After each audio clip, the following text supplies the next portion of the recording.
Hello my dear friends, स्वागत है आप सभी का आप सभी के प्यारे से यूट्यूब चैनल लर्न विद विमल मिश्रा में। फ्रेंड्स, आज की वीडियो में हम लोग डिस्कस करने वाले हैं बीए फर्स्ट सेमेस्टर एग्ज़ामिनेशन जो हुआ था 2022 में, उसके प्रीवियस ईयर के क्वेश्चंस हम लोग डिस्कस करेंगे, या फिर जो भी स्टूडेंट्स अब 2024 में सेमेस्टर एग्ज़ाम देंगे अपना, तो यहाँ पे PYQs जो भी कुछ हैं आपके मेजर और माइनर के स्टूडेंट्स के लिए, वो क्वेश्चन कौन कौन से इंपॉर्टेंट हैं, किस टाइप के क्वेश्चंस आपके पेपर में आए हुए हैं, वो सारी चीज़ें हम लोग यहाँ पे डिस्कस करेंगे। कुछ उससे पहले कुछ इंपॉर्टेंट चीज़ें मैं आपको बता दूँ कि आपके एग्ज़ाम में टोटल 10 क्वेश्चन आते हैं। उन 10 क्वेश्चन में से आपको सिर्फ 5 क्वेश्चन ही करने होते हैं, और एक क्वेश्चन जो आपका होता है वो 15 नंबर का होता है। ओके, तो लगभग 4 से 5 पेजेस आपको लिखने पड़ेंगे, और 15 नंबर का होता है 5 क्वेश्चन, तो 15 5 75 नंबर का आपका पूरा पेपर, 75 नंबर का आपका पूरा पेपर होता है। 25 नंबर का आपका जो होता है वो असाइनमेंट आपका होता है, जो टीचर आपको मार्क्स देते हैं। सो ये आपका पेपर नंबर 1 है। जो इस बार 2024 के बच्चे पेपर देने जा रहे हैं उनके लिए ये पेपर माइनर का होगा, उन्हें सिर्फ यही पेपर पढ़ना है, और जो मेजर हैं उनके लिए पेपर 1 है, और आपका ये पेपर 1 मेजर माइनर दोनों के लिए होता है। ठीक है, तो ये पेपर आप दोनों को पढ़ना है।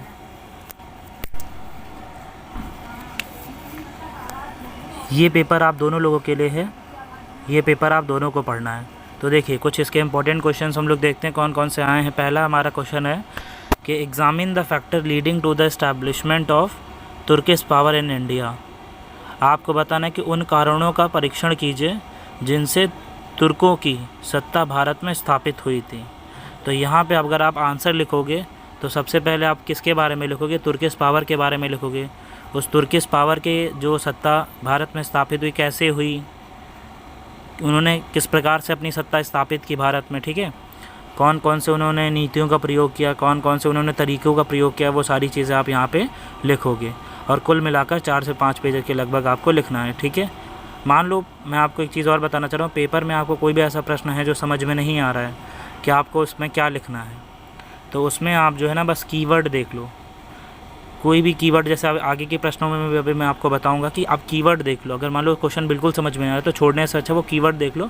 उस कीवर्ड के बारे में जितना भी आपको पता है, 1 पेज 2 पेज 3 पेज 4 पेज आप लिख के चले हो, लेकिन कभी भी पेपर में एक भी प्रश्न छोड़िएगा मत। अगर आपको नहीं आते हैं तो कोई बात नहीं, कीवर्ड देख लो, जो समझ में आ रहा है वो लिखो, लेकिन लिख के जरूर आना। अटेम्प्ट 5 के 5 10 में से 5 जरूर करना, कोई भी क्वेश्चन छोड़ना नहीं है। ठीक है, ठीक है, अब आगे चलते हैं प्रश्न नंबर 2 की तरफ, क्वेश्चन नंबर 2 की तरफ। देखिए यहाँ पे क्वेश्चन नंबर 2 है हमारा। क्वेश्चन नंबर 2 है कि discuss the major military campaign of Iltutmish. आपको इल्तुतमिश की जो मुख्य सैन्य अभियान की विवेचना करनी है। तो देखो यहाँ पे अगर मुझे कुछ भी समझ में आए तो सबसे पहले इल्तुतमिश कीवर्ड मुझे दिखा, मुझे इल्तुतमिश के बारे में पहले क्या है डिटेल में लिखना है। इल्तुतमिश कौन था, क्या था, कहाँ का शासक था, क्या शासनकाल था, पिताजी के नाम, सारी चीज़ें उसके इल्तुतमिश के बारे में लिख देनी है।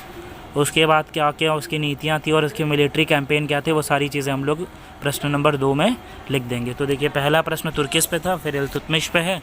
अब तीसरा प्रश्न देखते हैं। तीसरा प्रश्न हमारा है analyze critical the major taken by Balban to consolidate the Delhi सल्तनत।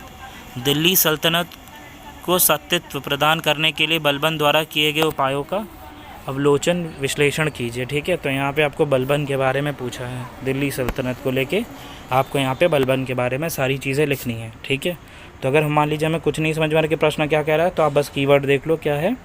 कीवर्ड हमारा है यहाँ पे बलबन, तो बलबन को नज़र में रखते हुए सारे प्रश्नों का उत्तर आप यहाँ पर लिख दोगे। ठीक है, आई होप आप सभी को समझ में आ गया होगा। नेक्स्ट आगे चलते हैं प्रश्न नंबर 4 की तरफ। क्वेश्चन नंबर 4 देखते हैं। पेपर आपको हिंदी इंग्लिश दोनों में मिलेगा, और इसी यूट्यूब चैनल पे मैं आपको MIH इंग्लिश, इकोनॉमिक्स, सोशोलॉजी, सारे सब्जेक्ट्स के पेपर आपको यहीं पे मिल जाएंगे। ओके, सो देखिए, नेक्स्ट प्रश्न हमसे पूछा गया था कि give an estimate of Jalaluddin Khilji as a ruler. आपको एक शासक के रूप में जलालुद्दीन खिलजी का मूल्यांकन कीजिए। तो जलालुद्दीन खिलजी से जुड़ी हुई जितनी भी चीज़ें हैं आपको वो सारी लिख देनी। तो देखिए यहाँ पे कीवर्ड क्या है, जलालुद्दीन खिलजी। तो जलालुद्दीन खिलजी से जुड़ी हुई जितनी भी चीज़ें हैं वो सारी चीज़ें आपको यहाँ पे लिख देनी है। ओके, क्लियर है? आई होप आप सभी को समझ में आ गया होगा। नेक्स्ट प्रश्न 5 की तरफ चलते हैं। प्रश्न 5 है हमारा make an analysis of Alauddin Khilji expansionist. Okay, expansionist. Make an analysis of Alauddin Khilji expansionist policies के बारे में आपको बताना है। ओके, अलाउद्दीन खिलजी के समाज विस्तार नीतियों के विश्लेषण कीजिए कि समाज में के विस्तार के लिए उसने कौन कौन सी नीतियाँ अप्लाई की थी अलाउद्दीन खिलजी ने। अलाउद्दीन खिलजी की बाजार नीतियाँ भी हैं, जिसका प्रश्न मैंने यहाँ पे डिस्कस किया अपने यूट्यूब चैनल पे, वो भी आपको मिल जाएगा। अलाउद्दीन खिलजी के बारे में मैंने 1-2 क्वेश्चन अपने यूट्यूब चैनल पे अपलोड कर रखे हैं, आप लोग वहाँ से देख सकते हैं। ओके, नेक्स्ट आगे चलते हैं प्रश्न नंबर 6 की तरफ। प्रश्न नंबर 6 हमारा कि critically examine the Khurasan and Qarachil expedition of Muhammad bin Tughlaq. Muhammad bin Tughlaq के बारे में यहाँ पे आपको बताना है कि मोहम्मद बिन तुगलक के खुरासाना और कारीचिल अभियानों का लोचन विश्लेषण कीजिए। यहाँ पे तो देखिए अभियान के बारे में लिखेंगे, उसके साथ साथ आपको क्या है मोहम्मद बिन तुगलक जो है उसके बारे में भी आपको यहाँ पे क्या है विस्तार से लिखना होगा। तो आप मोहम्मद बिन तुगलक के बारे में विस्तार से लिख देंगे तो आपका आंसर थोड़ा और बड़ा हो जाएगा। ओके, नेक्स्ट आगे चलते हैं प्रश्न नंबर 7 की तरफ। प्रश्न नंबर 7 है आपका कि make a review of the circumstances due to which sultan Firoz Shah ascended on the throne. उन परिस्थितियों की समीक्षा कीजिए जिनके कारण सुल्तान फिरोज शाह का सत्ता पर अधिकार हुआ। तो फिरोज शाह तुगलक है यहाँ पे, फिरोज शाह तुगलक से लेके क्या क्या उसकी नीतियाँ थी, समाज में क्या क्या उसने बदलाव किए, सारी चीज़ों को लिखते हुए आप सब कुछ यहाँ पे लिख दोगे प्रश्न नंबर 7 में। ओके, देखिए यहाँ पे हमारा प्रश्न नंबर 8 है। प्रश्न नंबर 8 में आपको लिखना है कि write a note on Timur invasion in India. Bharat में तैमूर का जो आक्रमण हुआ था उसके बारे में आपको यहाँ पे एक नोट लिखना है। तो आपको सबसे पहले यहाँ पे तैमूर की सारी चीज़ें लिखनी होंगी, ठीक है।